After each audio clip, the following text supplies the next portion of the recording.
तमाम देखने और सुनने वालों को इंफॉर्मेशन फैक्ट्री की जानिब से अस्सलाम वालेकुम।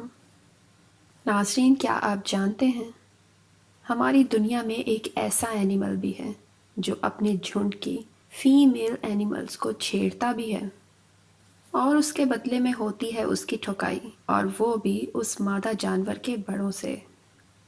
और दुनिया का सबसे वज़नी जानवर जिसका वज़न 80 लैंड क्रूज़र प्राडो के बराबर है, वो ना तो हाथी है और ना ही हिप्पोपोटामस। तो फिर वो है क्या? और आपको बताते हैं कि इतने ज़्यादा गधे पाकिस्तान से मंगवा कर आखिर चाइना इनका करता क्या है। तो जानने के लिए देखिए मुकम्मल वीडियो। दुनिया का सबसे बड़ा जानवर ना हाथी है ना हिप्पोपोटामस, बल्कि ये तो है ब्लू व्हेल।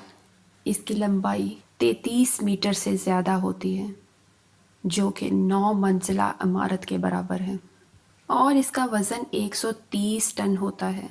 अब इतनी बड़ी व्हेल की खुराक भी ज़्यादा ही होती होगी। ये व्हेल एक दिन में 4 करोड़ से ज़्यादा क्रैब्स खा जाती है। हम इंसानों के घर में जब कोई बच्चा पैदा होता है तो हम उसका कोई ना कोई नाम ज़रूर रखते हैं।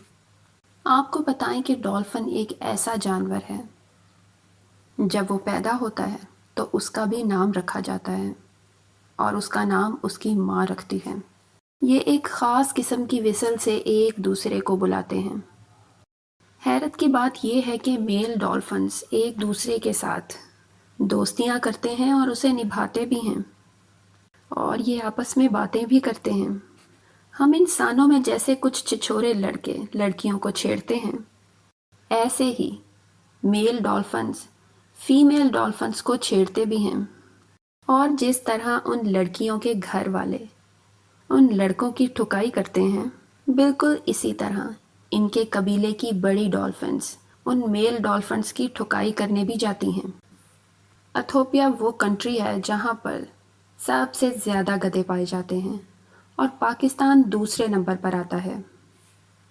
और पाकिस्तान से सबसे ज़्यादा गधे लेने वाला कंट्री चाइना है। ये चाइनीज़ गधों की खाल को उबाल कर कुछ दवाइयाँ वगैरह बनाते हैं, जो कि खांसी, चक्कर आना या फिर उल्टी वगैरह को रोकने में मदद करती हैं।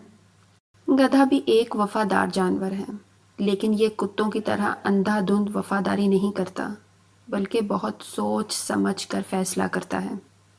ये किसी जगह पर तब तक नहीं जाता जब तक तसल्ली न कर ले कि सब ठीक है, और अगर इसे तसल्ली ना हो तो इससे बड़ा ज़िद्दी अड़ियल और कोई जानवर नहीं।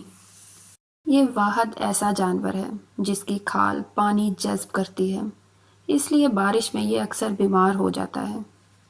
अब यहाँ आपको एक हैरत की बात और बताते हैं कि गधी के दूध को ख़वातीन के मेकअप में भी इस्तेमाल किया जाता है, इसलिए गधे को हल्के में मत लीजिएगा। इंटरेस्टिंग क्या लगा कमेंट्स में ज़रूर बताना।